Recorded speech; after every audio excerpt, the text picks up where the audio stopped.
You're watching Betting Weekly Fight Life on the Bet Rivers Network. Welcome to Betting Weekly Fight Life. I'm your host, Kyle Andrew, and I'm joined once again by resident fight expert, Mr. Paul Hughes. Paul, it is the end of an era. This is the last of the UFC pay-per-views, and they're going out pretty lightweight. And by that, I mean most of the fights on this card are pitting very lightweight individuals against each other, right? How are you feeling about Saturday night? So it is. They've kind of they put the two lowest men's divisions, and then the featured fight and another one of the fights in the main card, all the two lowest weight divisions. So it's fun though. They're some of the most skilled fighters they are on the roster. Yeah. So yeah, I didn't mean that as a diss necessarily. I didn't mean that as a diss or anything. I just can't remember seeing four fights at the top of a pay-per-view in 125 and 135 exclusively. We have a light heavyweight, of course, to start off the card, but it's just a kind of a unique look. So why don't we hop right into it immediately? The main event of the night. Well, hey, it's been a month or two. We might as well have another Merab Dvalishvili fight. He is facing Petr Yan for the second time. What do you see in this fight? This is, for the record, people need to understand this at home if they're not already aware. This is Merab's fourth title defense of 2025, which is crazy. Paul, the floor is yours. Well, the first time these fought, Yan was minus 250, which obviously looking what's happened in the past few years is crazy because we've seen Merab, how he's looked, and Yan maybe not as great as some people thought, but I think this is a wild line. Me too. I think this is. I'll cut you off for a second. This number is pretty nuts. I don't know how you get more than like minus 200 for Merab or like at the moment. I just don't see it. Like the Corey Sandhagen fight, I think that was people are saying that was like a really good look, and like Corey didn't look that good, but Merab didn't look good at all. Like he lost the first hand pretty handedly, and the second round it was all 50-50 until he kind of dropped Sandhagen, which he doesn't do to anyone. Like, so how much are you relying on Merab hurting someone? Like, and honestly, like I don't think he's hitting Yan. I think Yan has probably one of the best chins in the sport. And then obviously the first fight, Merab shot a record amount of takedowns, and Yan broke the record for defended takedowns. But that was Merab's career best. That was Merab's career best. If you look through all Merab's fight, he hasn't looked hot. Like he was unbelievable then. He's been good and great even, and he's probably the best bantamweight of all time. But in that Yan fight, he was literally a different level to anyone like ever. Like, I'm not going to throw accusations around or anything like that, but it was unhumanly, to say the least, when you look at the rest of his fights. And I feel like Merab's kind of got that like boogeyman tag where like until he's been beaten, like you can never pick against him. And in the start, it was kind of like. And then it took like a real like fight. It was kind of like John Jones until like he fought like Dominic Reyes, and you kind of saw like, oh, he's not like he's great, but like there is people who can rival him. And I think the first fight for Yan was kind of that for Merab. Like, but this I don't know. Like again, these odds are the plus 340. How's Yan plus 340 about anybody like ever? Like he's probably arguably the best or the second best boxer in the UFC, pound for pound, other than Taira. He has elite takedown defense. Merab's never shown that much like pressure against anyone that he did against Yan, and honestly, I don't think it's reliable. And then the elephant in the room, Yan had a broken hand in his first fight and used one hand the entire fight. Like he threw his right hand twice in the entire fight or something like that. I thought it was his shoulder. No, he broke his hand. No, he went into it with shoulder injury. He broke his hand like the first 2 minutes of the first round. For clarification, too, this is why this is tricky to me. Like, let me throw my opinion on this too. I think the odds are too wide. I thought Merab would be around minus 280, and that was just respect for what he's done and stuff like that. But minus 455 is kind of crazy given all of the circumstances between these two guys. Merab also claimed to be not at his best the first time they fought.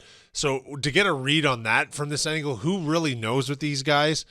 But minus 455 is crazy to me. It makes it tough to find a line if you want Merab or you think Merab will win this. Yeah. If Merab wasn't at his best there, then he's the best fighter that's ever lived and will ever live, because there's no way you're like you peak. You're not.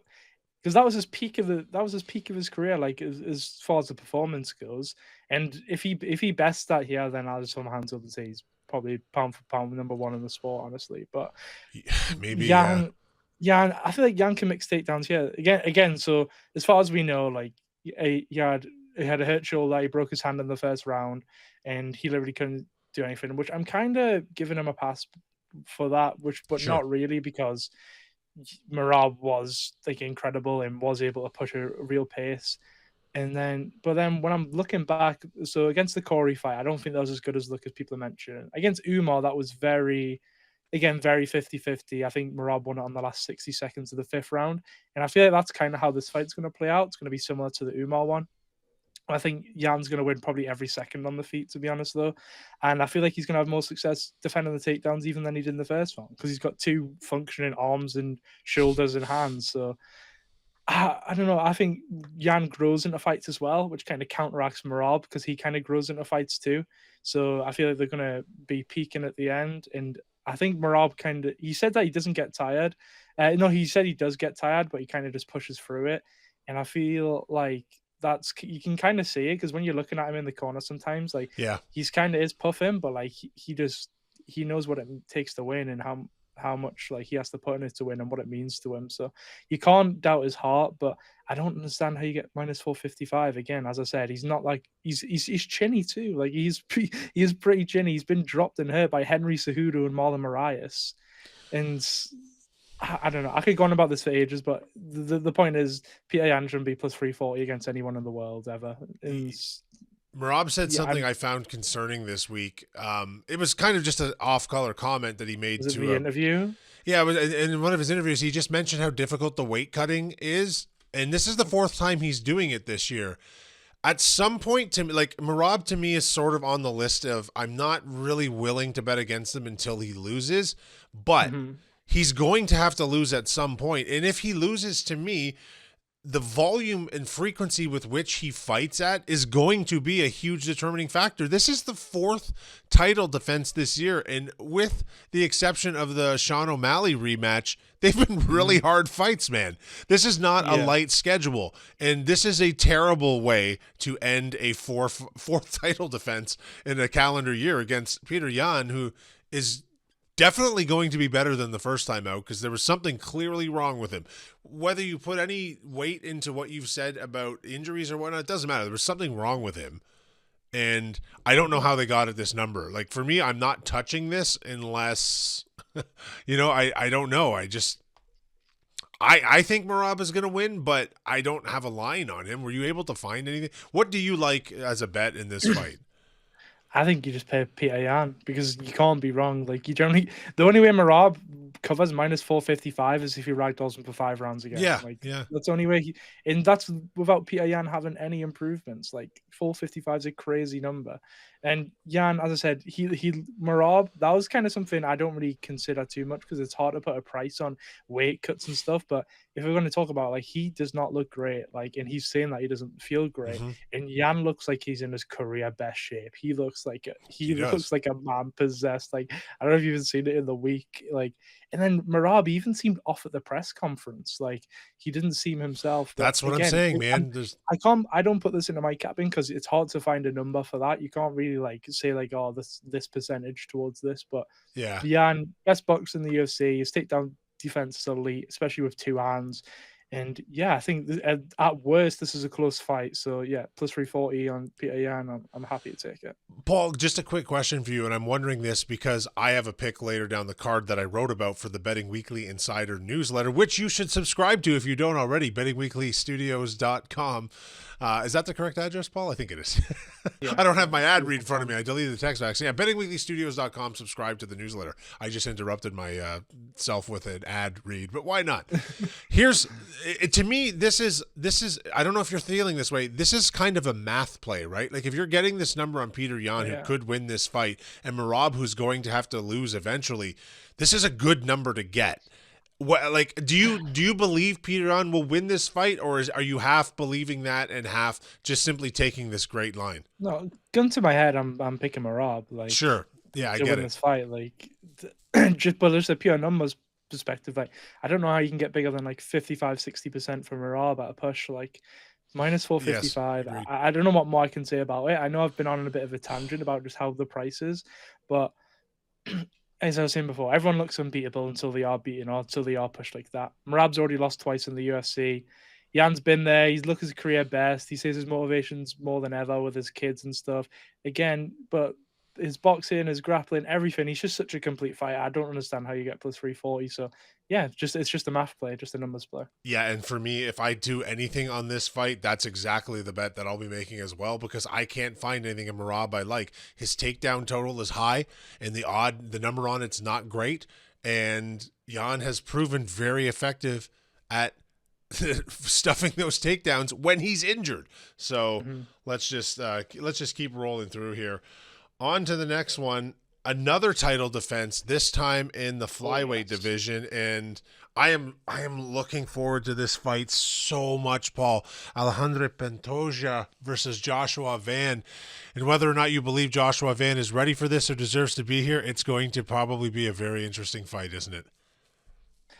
Yeah, that's kind of exactly what you were saying. What is Van? I think he deserves to be here when you look at his resume. Probably. But it's more like, is it too much too soon? That's sort of more what I was alluding to. Yeah. Yeah, you're for most purely strikers throughout your UFC career.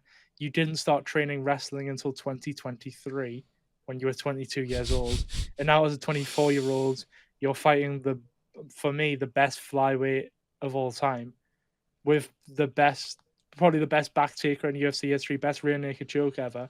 And again, you didn't train wrestling 2 years ago, and the only time you faced the grappler was on the regional scene and you got subbed.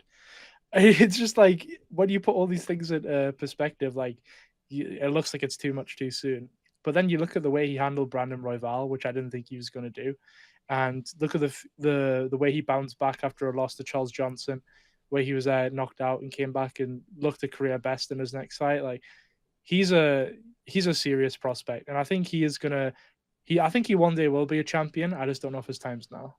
I can't argue with anything you said, Paul. I'm looking forward to this fight for all of those reasons. And what I love about this fight is if Van loses, it's not a huge setback for him. No. It's like, we're talking about a guy Pantoja, who is either the GOAT in this weight division right now, or with this win, cements that legacy. He's right at the top of the conversation regardless. He's a thrill to watch. He's a great and determined fighter.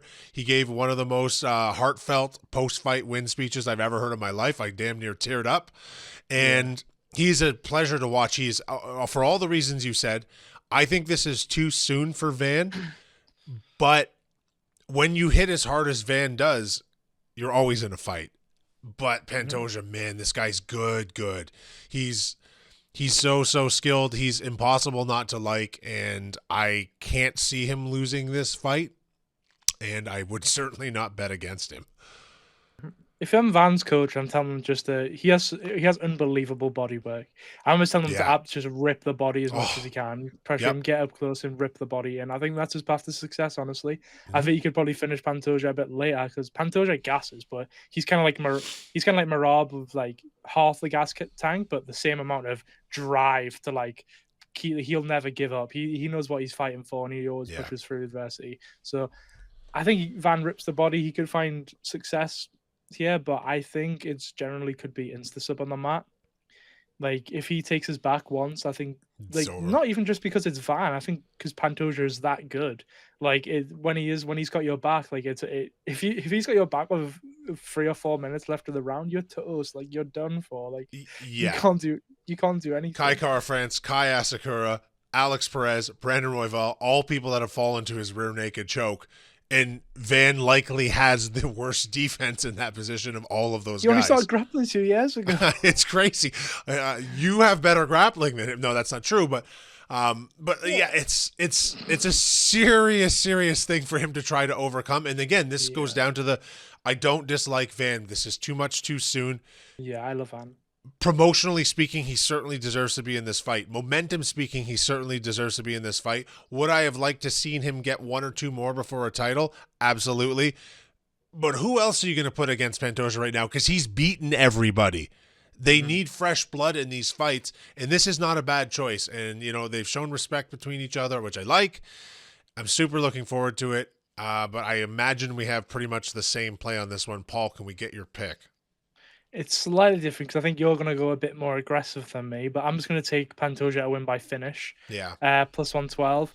But the reason I'm taking finish and not by sub after I've talked about his sub is that I wanted to mention that Van is very hittable, and I don't think he has a good chin either.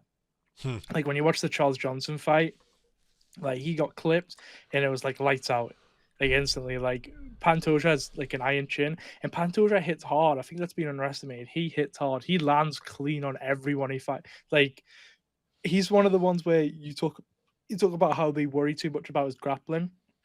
So he lands clean, like they do with Islam, and he landed the head kick on Volkanovski because Volk was too worried about the takedowns.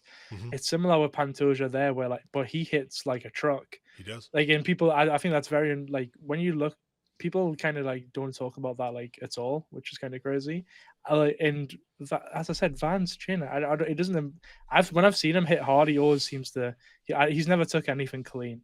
And I was close to him. I was honestly close to making plus 750 on Pantoja KO play here. Wow. Like I think that money is just huge. I think it's huge. Like I think it's more likely Van KO and Pantoja, honestly. Like I don't trust Van's chin. I know when it's going to be on the feet. Van's going to push a pace, and he's going to be there to be hit. And if you're there to be hit against someone who I think hits very hard, and he hits very hard, and you've got a poor chin and you're hittable, I mean, it's a recipe for disaster at the end of the day. But and he has the weapon of taking you down on top of that, exactly, so you're thinking about that constantly. Exactly. I just think it's a big price. I'd rather be safe than sorry, so I'm picking plus 112. But my official prediction would be Pantoja to sub him. But I think that number is again, it's kind of like the Yan play. It's a math play for me. So I'll probably have a sprinkle on that too. To be clear, I'm actually changing my mind and picking the finish as well now because I either thought or the line has moved. I thought it was plus 200 for sub. I haven't laid my wood on it yet, but that I could have probably worded that sentence better too. But I haven't done that yet, and for whatever reason, I either thought it was plus 200 or it was earlier in the week. You okay over there? Yeah. So, but at 160, I'm not. That's not enough extra juice to not just include the finish for all the reasons you just said, Paul. So I'm gonna stick with the finish as well. Couldn't agree more on the outcome of this one, but doesn't mean I'm not looking forward to the fight because clearly the one-shot potential is there for Van, and that's always an exciting thing to watch, man. It just is. Let's move into the feature. Brandon Moreno. Oh, I spelled his name wrong. And Tatsuro Taira. Moreno. Yeah, well, I think most people at home know his name. This one's really close on the line, isn't it? And I'll be honest with you, I'm still a little bit torn as of us going to air, so let me know what you think on this, Paul. When this fight was made in my head, it's kind of like the next fight we'll talk about. I was picking Moreno. And then the more I watch the Moreno tape, the more I realize he has gaping holes in his wrestling defense. Yeah. And it's pretty, it's strongly evident. Everyone who attempts to take down on him gets a takedown in the fight. I've seen that a few times this week, but it's crazy. He can't defend more than one against someone. I think someone's saying his takedown defense is around 50%. So if you're shooting twice, you're getting a takedown. And I think Taira has arguably one of the best body locks, and if he gets you in a triangle, and he's holding you down for the round. If he gets your back, you're not getting up. He's so long for the division. He's big, he's powerful, and on the ground, I think this is a wash. I think if Tatsuro gets him down, it's generally the round. It could be the fight. I don't think it will be, but I think as I said, as it is for some people, if someone gets you down, they're not going to get back up. And I think Moreno won't get up.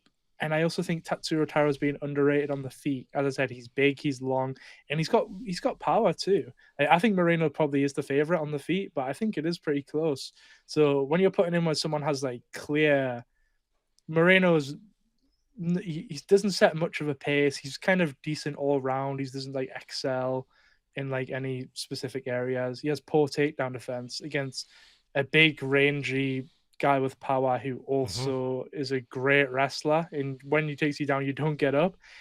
It's it feels like a no-brainer for me to play Taira here at minus 127, and that was kind of the verdict I came to after for a long time. When I was capping this fight and watched a little bit of tape, I was picking Moreno, but the more I watch and the more I appreciate Taira's game, I think he's I think he's a future champion too. I think him versus Van is going to be a big fight in a few years, wherever that may be. But yeah, I'm picking Taira minus 127, and I'm actually quite confident. Where at one point I was really unsure and thought Moreno would win, but yeah, Taira minus 127. I think the numbers got a little bit better, but I'm still happy to play it. Yeah, I generally don't have much to add to what you just said there. I mean, I like Brandon Moreno a lot as a fighter and as a person, as an ambassador for the sport, but I think he is on the downslope now, and I think Taira's on the upslope still. I don't see any of the other lines here. Like, this will probably go the distance if you look at both these guys' history. I think Moreno will be able to defend submission attempts on the ground, but I don't think he's going to be able to stop the fight from going there. And if it goes there, like you say, he's just going to be held there and thrown around a little bit. And Taira's striking is underrated. Moreno's a good striker. I don't see a finish from either of these guys.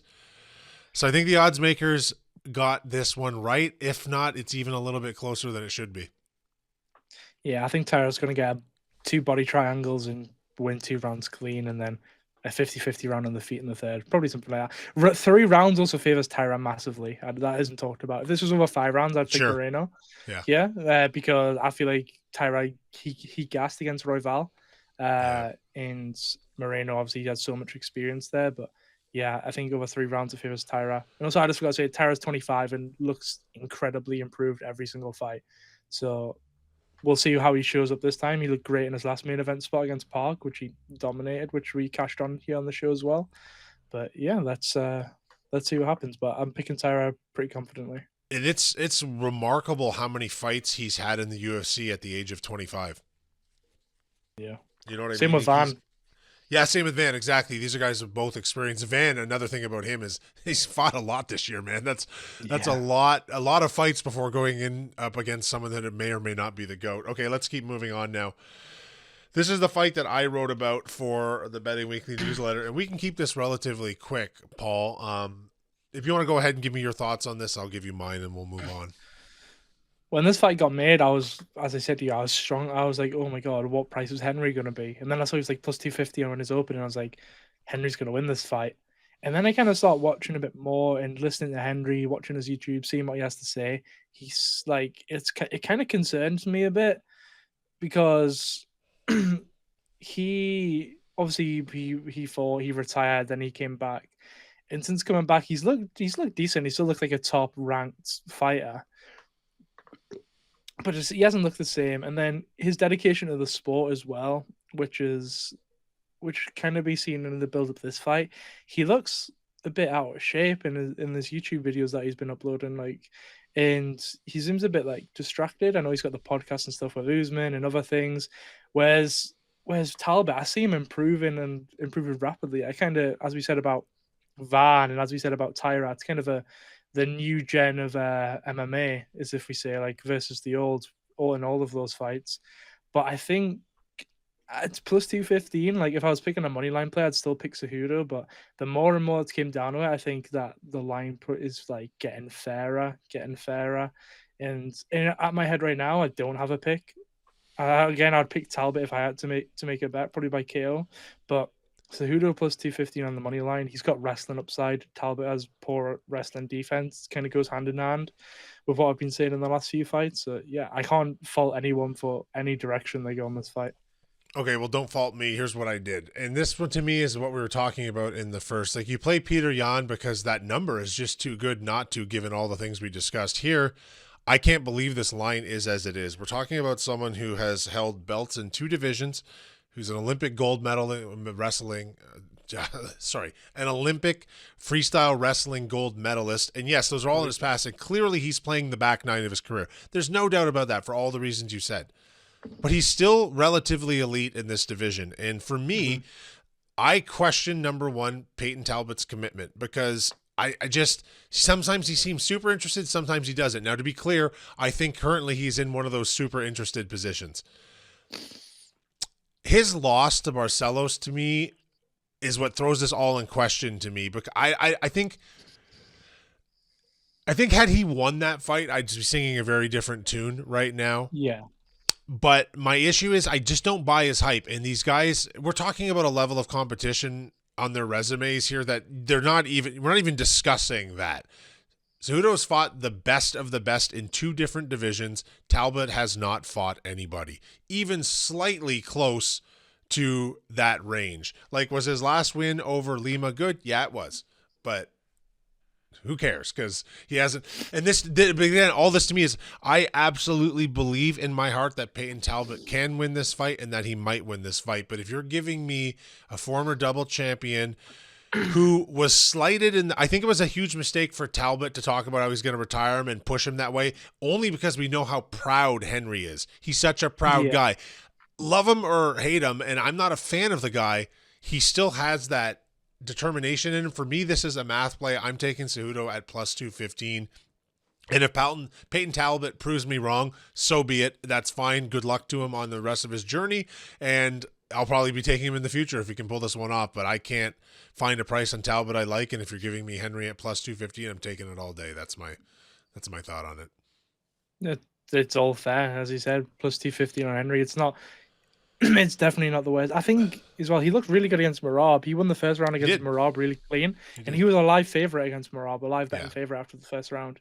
And this is what I mean about the level of competition too. Also, Payton Talbott, main card. It's just against someone like this with all this. Like, I'm not a Cejudo fan. Don't get me wrong, but I don't know if I'm getting that number on him. I'm taking it. Let's move on to the last fight of the main card here, Paul. The only full adult size fight on the entire card. 42-year-old Jan Blachowicz versus Bogdan Guskov. This is also a pretty close line, isn't it? And this should prove to be a fairly interesting fight, I think. And that's more me thinking about how Guskov fights than anything. What do you see here? Yeah. I would say I bet against Guskov on the last time we fought on the show. Same. And I kind of underestimated him. Looking back, trying to watch it a bit more in detail. I think he's a pretty good striker, pretty decent game. But yeah, and obviously the question mark here is how regressed is Jan Blachowicz, which has been the price in his last 2 fights. He's been a bigger price because he's older, and he has not looked a step back for me. I don't know about you, but like in March against Carlos Ulberg, you could argue he won that fight against Ulberg. It was very controversial online. I think it was about 50-50 split on if he beat Ulberg. Same with Pereira. Could be the next champion. Against Pereira as well. I thought he beat Alex Pereira. Like, looking back, I think the optics in round 3 were pretty bad, but I thought he won the fight. And it was a split decision. So yeah, and he's 42. He hasn't looked like slowing down. And I think at literally every aspect of MMA, Jan's better than Guskov, except maybe he doesn't have as much power. But he's got a good chin. His leg kicks. He's got the grappling upside. Yeah, exactly. That's the thing. The resume is so complete. Like, look at these. Look at his last 4 fights. Somewhat controversial decision loss to Ulberg. A somewhat controversial decision loss to Alex friggin' Pereira. Split decision draw versus Ankalaev, the last champion of this division, and a leg injury win versus Rakic. Like, those are the biggest names at light heavyweight to some degree, and Guskov's if you go further back, he's beat Izzy, he's beat Rockhold as well. Like, he beat Prime Reyes after the Jones fight. Like, these things matter, man. And at the we know that age matters less the heavier you go up.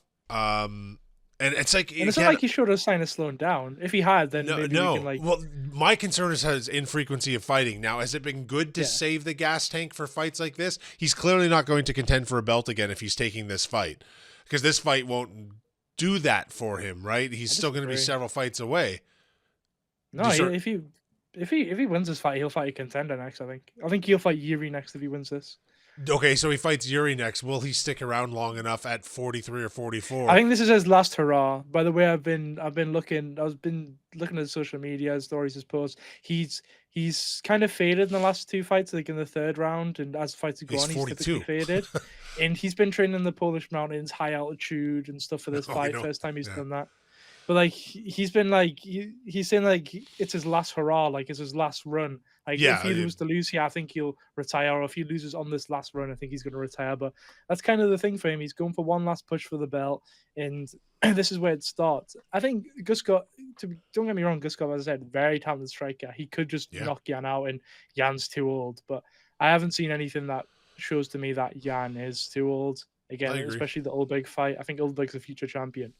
We saw what he did in his last fight, where he slept him in round one, and I don't know, man. Like, again, this is if you said like, oh, Yan has not took a single step back, the line would be like minus 180, minus 190-ish. But that's the thing, like, he is 42 years old, so you have to consider that a bit. But minus 137 for me, that's just enough for me to play Yan. I think it's as I said, he's got a complete and a better skill set. He's got a higher level of competition, wins against them, and he's got a big grappling upside, which on the feet, I'm saying Yan has all the upside. And then in the grappling, Guskov's been controlled and subbed by a lot worse of grapplers than Yan. Like, Ozdemir took him down and subbed him. Like, and he's a pure striker. Do you know what I mean? Like, and Yan has had wrestling. So he ragdolled Izzy for the 3 rounds in their 5-round fight and won the decision pretty clear. But I don't know, man. Like, it's hard to truly say like how.